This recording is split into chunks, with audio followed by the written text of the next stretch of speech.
So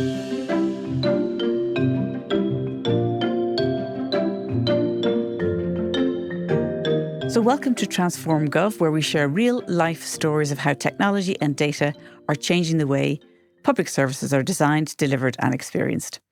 In every episode, we go straight to the source, that is the leaders making the calls and the teams getting it done. Transform Gov is part of the Ireland e-Government Awards and is brought to you in partnership with Accenture, and I'm Maeve Neefsey. And before we get into this fantastic interview that I'm really looking forward to this episode, a quick reminder that the 2026 Leadership Summit and the Ireland e-Government Awards themselves, which take place on the same day, will take place on the 24th of September this year. The Leadership Summit is going to focus in on two themes. One is AI, and I'm sure you're not surprised by that, in the public sector. And separately, we're going to look at the role of digital in rolling out the National Infrastructure Strategy. So make sure to secure your tickets, which you can find on our website, which is digitalgovawards.com. So back to today. If you've ever tried to make a big decision within the public sector, whether it be housing, infrastructure or investment, you'll know the challenge isn't a lack of data. It's making sense of it that the problem is. So my guest today, Justin Gleeson, is Director of the All-Ireland Research Observatory and also People and Place. And he's nearly 2 decades experience working between the intersection, really, I suppose, of complex data sets and the tools that actually help people make better decisions, particularly in government. So in this episode, we'll explore how those tools are changing and how Ireland plans for the future and what it really takes to turn information into action. So Justin, let's just start at the top. Give us a sense of what you do day to day and what the AIRO, which is the acronym I'm using anyway for your organisation, and what problems you're trying to solve for the public sector. Okay, good afternoon, Maeve, and thanks so much for having me on the podcast. To give a little bit of background to what we do, AIRO, or the All-Ireland Research Observatory, we're based down in Maynooth University. So a relatively small research unit, part of what's called the Maynooth University Social Science Institute. So that's a wide collection of people involved in sociology, in geography, in planning. And my role is I run AIRO down there, and we work with many different government departments, regional assemblies, local authorities on bringing data together, turning it into information portals, maps, graphics.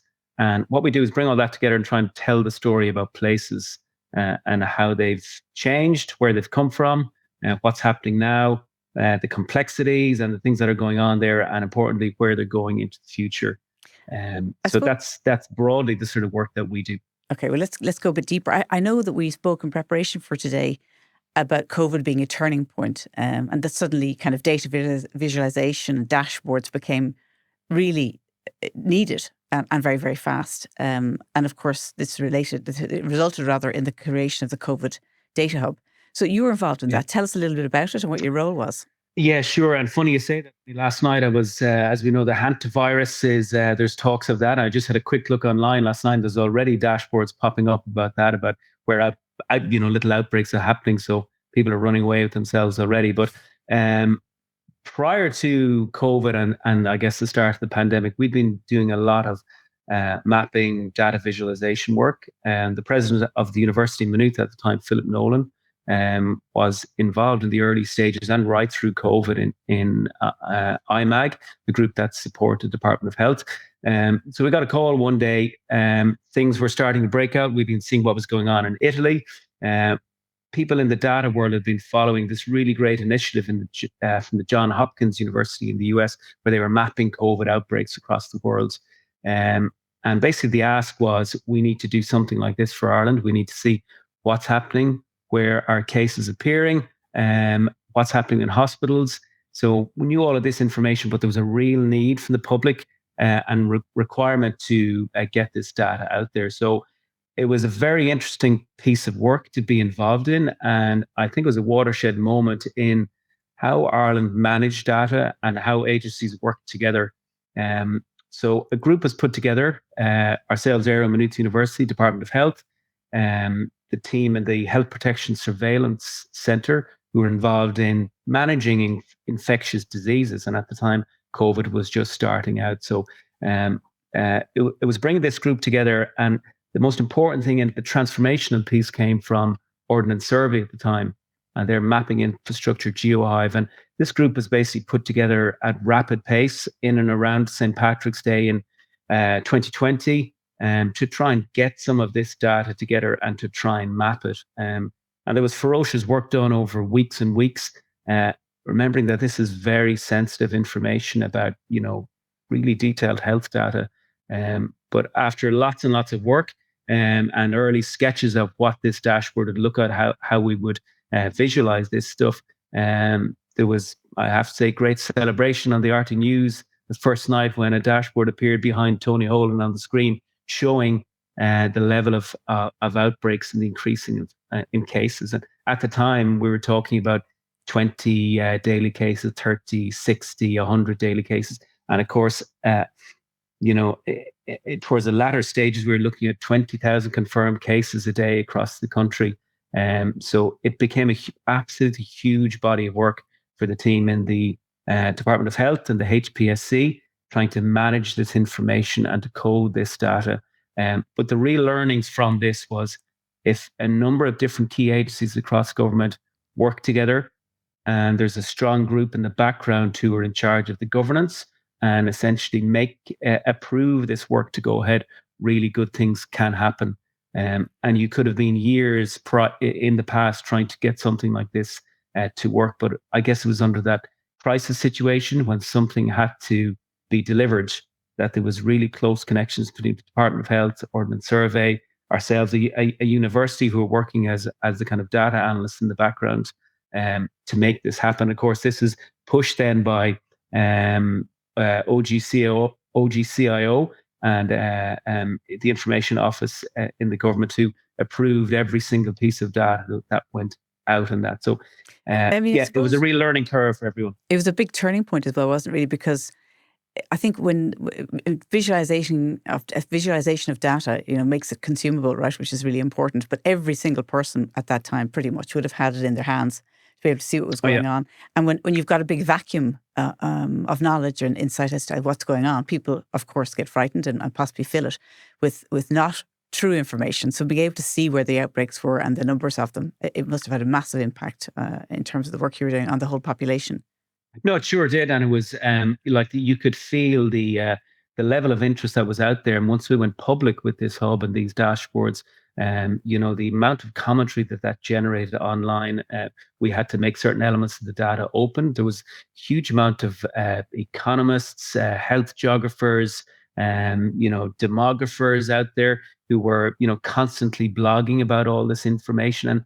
And while there were the official analysis channels going on in government, out in the public sector, there was so much happening, and there was this ferocious appetite for any sort of data related to COVID and health at the time, whether it was cases or what was happening in hospitals or ICUs. And then, of course, the vaccine data started to arrive.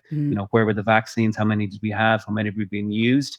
It was just, there was no end to it, really. It was just such an enormous appetite for this information. But I guess it was a big turning point in Ireland in data and visualization, because these tools were all of a sudden developed and people were using them.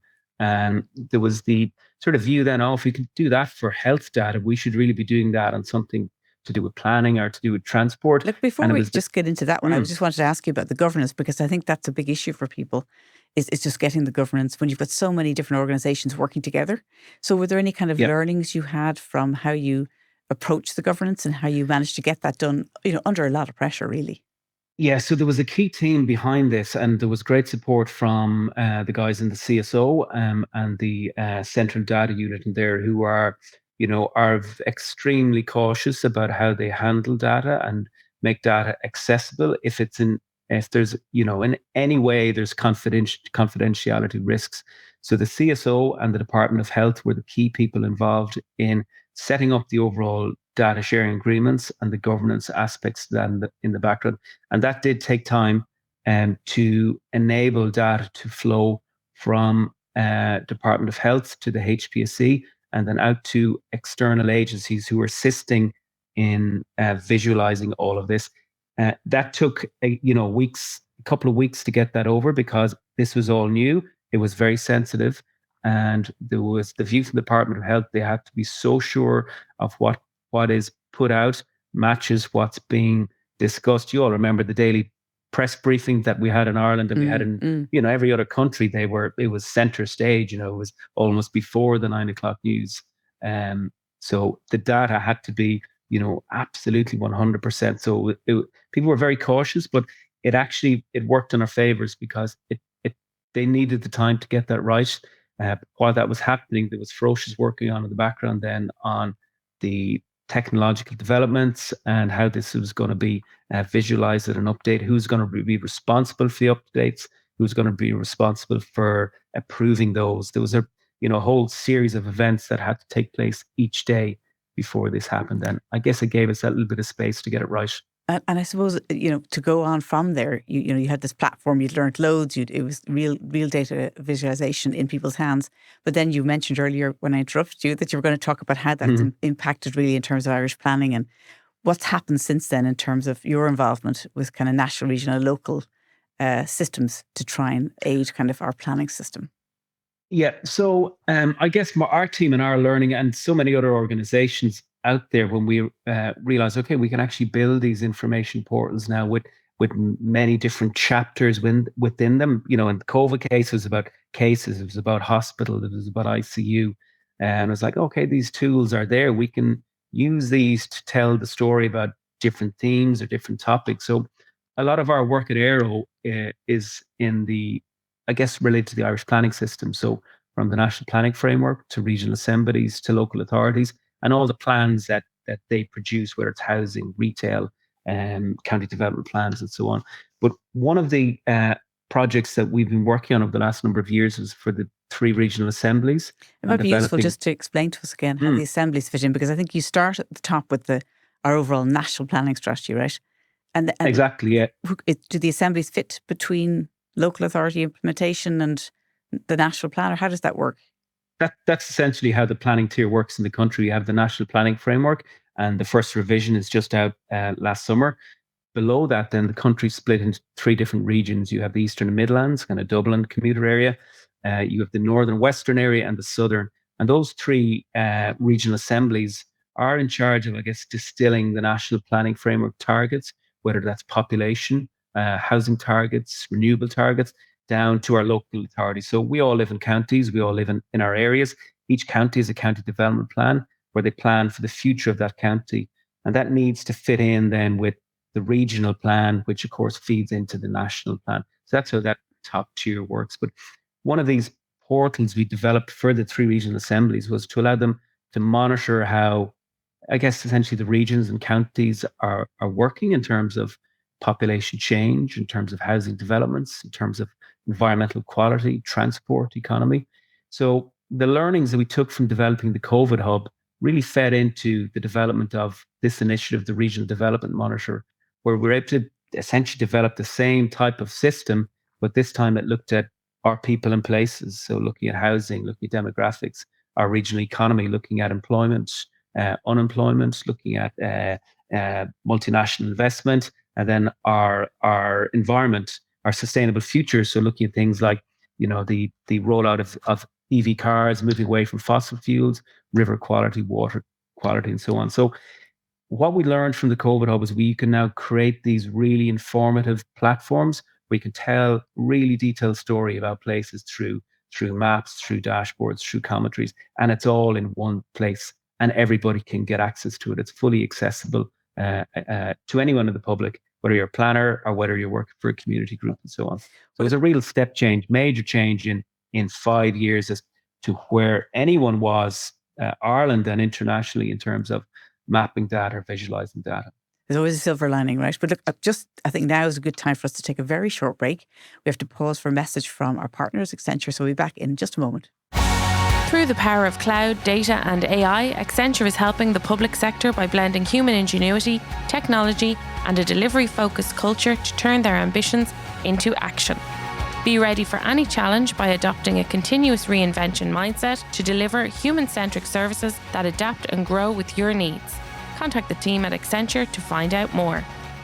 Okay, we're back with Justin Gleeson from Aero, and we're just talking about visualization and how we have just revolutionized it since COVID. But we'll go into some of the nitty-gritties now. But just typically, Justin, what kind of problems are you trying to solve? Can you bring it, kind of make it real for us, I suppose, when you go into a complex visualization project where you've got layers and layers of data that you're trying to overlay? Look, it varies so much in our role. We're involved in so many different aspects, whether it could be to do demographics, it could be to do with environment, it could be to do with we do transport. So I guess a couple of examples. We're currently working with Údarás na Gaeltachta, and their remit, our mission is to preserve the Irish language in the Gaeltacht areas. So one of the key things for that to work is they have to sustain viable population living in the Gaeltacht and also the economy. So it's not going to continue until those aspects are correct. So we're working with them at the moment on developing a similar type of information tool where they have access to all sorts of data about their Gaeltacht, whether it's where the community services and facilities are, where GPs are, where schools are, how population is changing. Is it declining? Are some places surging in population? They may be surging, but you have a very different type of population living there, very different level of citizenship, very young people have moved in, and other places are really aging. So we do that sort of work for certain organizations. We've done similar pieces for the GA. Of course, a couple of months ago, a very big report came out on demographics across the country by the GA, and how so many rural clubs are really struggling for their catchments and for their clubs. So we've developed a platform for them as well, looking at simply to starters where clubs are, where locations are, but what are the catchments around clubs? How many people are living there? How many playing people are there? So these are really important. That's the fundamental building blocks of the work that they do, and for these organizations is population. Where people are they going to be there in the future, and how do we sustain these places? Other examples of maybe mixing all sorts of data together. So a really interesting piece a number of years ago was on developing a piece of work on what's called the Just Transition region. So right across Europe, there's an initiative to move away from fossil fuel and so on. So there's this Just Transition regions being set up, and a whole series of policy and multi-million euro funding available for areas that are moving away from use of fossil fuels. So a piece of work we did with the Department of Climate at the time was to try and identify this Just Transition region in Ireland. And in Ireland, it's primarily use of peat extraction. Of course, peat briquettes and so on, but also the use of peat for central heating. So we've done a big piece of work there on building all sorts of data together to try and identify this region. And it gets quite contentious, and you have to be very careful about how you define an area as in or out. Being included is great, being excluded, some people feel they're sort of missing out. So you've got to work very closely with the data and the stakeholders to make sure you get this right. But having strong data-driven approach, means you can rely on what you've done, and having it evidence-based is a really good step forward, and I moving in the right direction. That brings us to the point that, because Ireland's so small, we really have to rely on data and evidence-based decision-making, because it's so easy. We all know each other, and it's so easy, I suppose, in a way for people to be influenced. But when you've got data that proves something, you're not really going on your gut instinct or the last person you talk to. But in terms of the kinds of decisions that you can see coming out of consolidated data when it's visualized and made easy to access, can you share any of that with us? What you've seen happen as a result of some of the solutions you've delivered? A lot of the work we do, we would bring all sorts of information together and tell the story about places. So where I see most decision making happening, where data is behind it, is when we end up in council chambers on behalf of a local authority or planning team, telling the story about a local authority and how places have changed and how population has changed, and maybe what's happened in relation to zoning on the ground. Has there been an interest in stuff that may have been zoned residential for a vast number of years, but nothing has happened on it? So a lot of that information feeds in. You can see the decision process moving along within council chambers as the councillors, the elected members, and the planners and the staff debate all of these issues on the ground in the chamber. So it's quite enjoyable to see that happen. when you put this together, and it stimulates this really detailed debates and discussions with view from all sorts of sides, positives, negatives, and so on. And data really drives a lot of that. And I'm guessing some of the real practical examples could be that a region is going to, you can see early on that the population is increasing and may need more schools. I mean, is that the kind of practical decisions you're seeing happening on the ground? Yeah, absolutely. And that's a very good example. So we would have worked with colleagues down in the Department of Education down in Tullamore on some work that they've been doing. They have a really strong forward planning team in there, and they do enormous work in trying to understand not what's being built, but what's coming down the line. So they're trying to get well ahead of any sort of planning decisions or approvals. They want to know, okay, there's an interest in potentially new housing here. Applications have just gone in. So it's too late to build a school when the kids are born. You need to know what's happening well in advance of that. And the Department of Education are doing a great job on that. If you go to so many towns across the country, and in some places you see absolutely enormous, amazing new schools have been built and the investment in education, but trying to keep on top of it is a struggle, because Ireland is growing and moving at such a fast pace, way ahead of our European colleagues, our OECD averages. We are growing at a really fast rate in places where there's so much pressure. And the flip side of that is that many of our local authorities, there's lots of areas where they're declining and they're stagnating. And we've heard recently about, small schools, 2 or 3 teachers, really needing to get the population in place to sustain them. So it's a challenge on both sides to keep going with the growth and then managing the decline and the changing nature. And places do change from time, over decades and change forever. I suppose there's a chance to kind of, as you said, to look into the future by looking at the data today and then know what's coming down the track. And what about things like, I suppose, infrastructure, because that's going to have such an impact on, for example, housing and infrastructure builds. Are you able to feed in data around things like, where the water supplies are coming from, where the electricity is coming from, or the energy? Yeah. So I guess there's a lot happening in energy area at the moment, of course, and Ireland is absolutely under pressure in terms of our energy supply, and we know what's going on at the moment with the war in Iran and to do with household fuel and diesel and kerosene and all that sort of thing. But in terms of energy development, there's a lot of work happening with the key infrastructure providers across the country. So whether that's ESB or the other facilities groups, they do tremendous work now. And I guess, keeping on the theme of transformation, the digital transformation and the technology that these organizations are using now to manage their infrastructure, they've never been at such a good place, and it's progressing really well. There's a really interesting conference in Dublin a couple of weeks ago, this Esri Ireland Technology, a company on infrastructure. There were lots of national providers there, and to see the work that these groups are doing now is absolutely fascinating. Using, I think I told you an example of looking at rail studies and running drones or down along rail lines to see where ash trees are, to look at ash dieback and so on.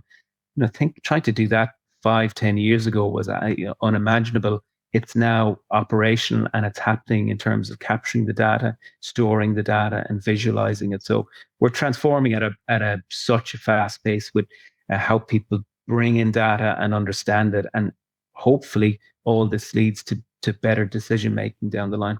And in terms of your biggest project, which I think was the Regional Development Monitor, why does that matter? Something of that scale, where you've got data sources like the CSO, the EPA, SEAI, Pobble probably as well, who we've had on the podcast. Government departments. That's a big. There's pretty project. much everything in there, and it's a challenge to manage and maintain that. And well, tell us what it is. But okay, so the Regional Development Model. Okay, so it's basically it's an information portal. 3 core themes on it: on demographics, on environment, and on economy. And there's probably 50, 60 different dashboards, mapping tools, and they're telling us all about how the country works. So in terms of, let's say, housing completions, commencements, planning permissions. And the way that's been structured is that the regional assemblies can see what's going on at the local authority levels. Or if you're working in a local authority, there's a facility to go in and look to see what's happening within your own area. So many different data sources going into that. There's a superb Census 2022 atlas on there, hundreds of different variables. So you can look at any of these variables, whether it's unemployment, types of housing, environment, to see what's happening right down into your local community. And I guess why that's important for me, it's a big step forward in all of this sort of work. And what we enjoy the most really is when we're presenting this stuff and training the likes of elected members and councillors and showing them the amount of data that they have that, in some ways they didn't really think that was available. And it really comes to life then to see what they can do with this information. I mean, I suppose the other thing is that, people would hesitate in making a decision if they're not sure they have the information that they require. So by freeing the information, making it easily consumable, it should, in principle, or in theory rather, actually speed up decision making. Yeah, it should. I guess the more informed people can be for decision making, the better. Mm-hmm. But the more information you have, sometimes the more questions that are answered about it. So I guess a lot of the work we do, we bring these tools together, and the first and foremost trying to put this all out in the public domain, so everybody has access to the data, whether you're the chief executive of a local authority or a senior planner, or generally the public, who can query all of this and see, are things going in the right direction. And do you think that we're very early on in the stages of people having evidence-based information and in a way that they can consume? Have we improved amazingly in the last 5 years, or where do you think we are? I think we've improved so much, and for us as a team, we'd be quite technical, and we try and be at the cutting edge of this all the time. Our challenge is trying to keep up with this, the speed and the pace of developments, and of course, AI is now commonplace.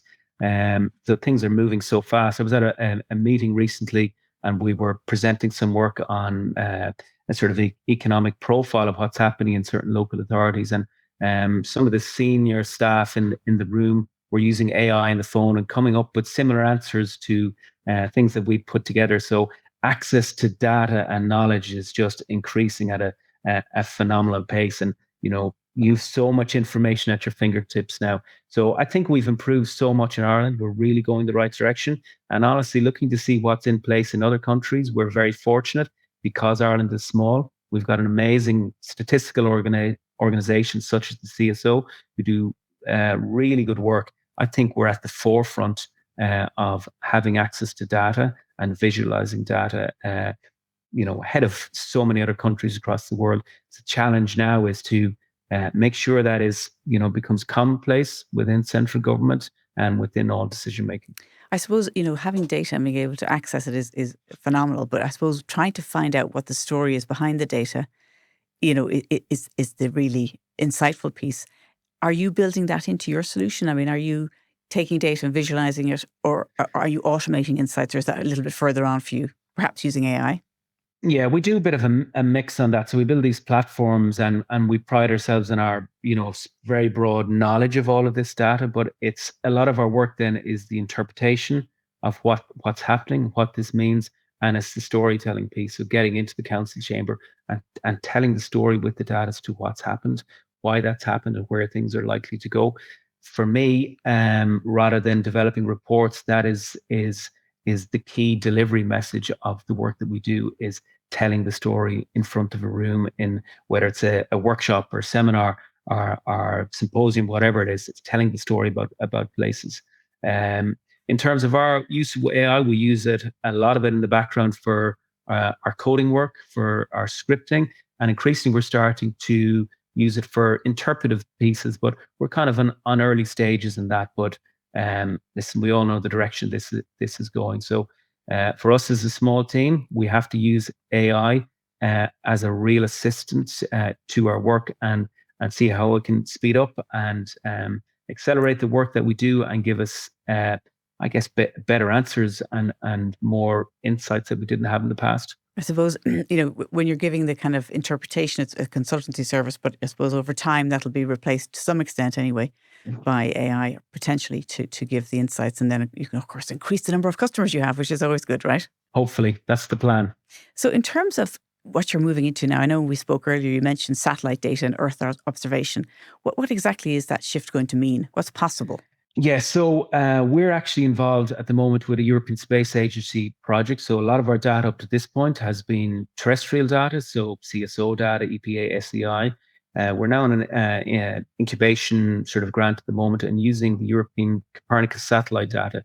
So we're trying to capture these satellites go over Ireland every 4 to 5 days. So we're trying to pull this information down, analyze it, manage it to try and understand what's happening on the ground, starting on a quarterly basis, going back to monthly. Can we do this on a weekly basis? Unfortunately, we've so much cloud cover in Ireland, but we're trying to deal with analyzing that. But one particular product working at the moment is looking at, let's say, residential zoning to try and get an idea of something is happening on these sites. It's starting to change. There's development starting. So using the technology in the sky to inform us. So that's our big project that we're working at the moment over the next year on trying to research and get into that. And that's for us over the next year is probably the most exciting piece we're working on. And what do you think it might, if you can get the data, I suppose, in a way, a shape that you can interpret from it, what do you expect it to help you with? Well, I expect it to help us with understanding what's happening on the ground and how it's changing, rather than me having to drive to a town across the country and head around and look over walls to see what's happening on zones. Hopefully, the satellite will be able to do that for me in some way and let me know what's going on. And for a country like Ireland, even at the top tier in the department, to be able to use this technology to get a feel as to how the country is changing. It's a time saver. There's a technological investment to get access to that, but it would be amazing to have that at our fingertips, to almost have your finger on the pulse as to what's happening on the ground. Oh, well, look, it just sounds amazing. I can't wait to see. You have to come back and tell us when you've actually cracked that nut. But if I was talking to you and you were advising a CAO who is looking to really kind of understand their data better and start digging into the resource that they have in data, what kind of big takeaways would you suggest that they think about?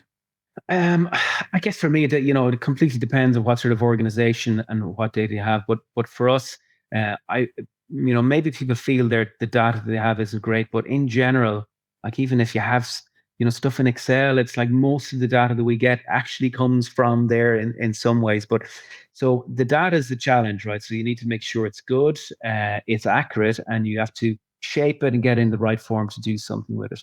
But that's one piece. Mm-hmm. In terms of technology, we've moved on so far. There's amazing tools out there, right? So if you've good data, the technology is great to do things. The most important thing is come up with an idea.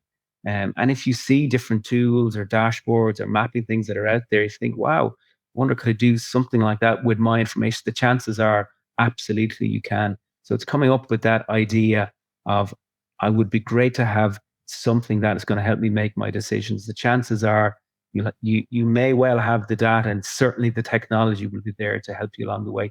So it's moved on from, we talk about data analytics, about Mm-hmm. computer science, but you don't really need that skill set anymore with the technology that's there. These things are quite straightforward to work on and to develop. So it's much more accessible to far more people now to get into this space and start developing these visualizations. It's really changed. As somebody said to me many years ago about, geography and computer science, they're saying, the kind of areas that we work in, they say it's far easier to teach geography to computer scientists than the other way around. So if you're a geographer, trying to code things and develop things, it used to be very hard. That's changed. The technology is now really straightforward. In many of these cases, it's sort of a click of a few buttons and the software does it for you. And with ChatGPT or AI, we're all going to be amazing coders this time next year. So I suppose should we be telling people not to queue up to get into analytics in college? No, listen, it changes so fast. It's probably a great career to have, but I guess analytics is now part of everything. Mm-hmm. So if you're an economist or if you're a geographer or wherever, data and analyzing stuff, is part of your work now. Well, look, that is a good place for us to end the future, right? But look, this has been a really fascinating conversation with Justin. And thank you so much for sharing a really practical look at what it takes to turn data into decision-making within the public sector. And if you want to learn about real-life experiences of how public sector is rolling out digital services, don't forget to put the date in your diary for the Leadership Summit. and the Ireland Government Awards, which take place on the 24th of September in O'Reilly Hall, UCD. You can find details about the event, about the themes we're going to cover at the Leadership Summit, and of course to book tickets at digitalgovawards.com. So finally, a quick thank you to the team as well. So studio manager Peter Rice, video editor Neil Horner, sound engineer Lee Brennan, and videographer Richie Ryan. But Justin, to you, thank you so much for joining us. And hopefully we'll get you back in when you've got more to tell us about this new stream of satellite data that you're going to share with us. All going well. Thank you, Maeve. Okay, thank you, everyone. And we look forward to seeing you on the next episode of Transform Growth.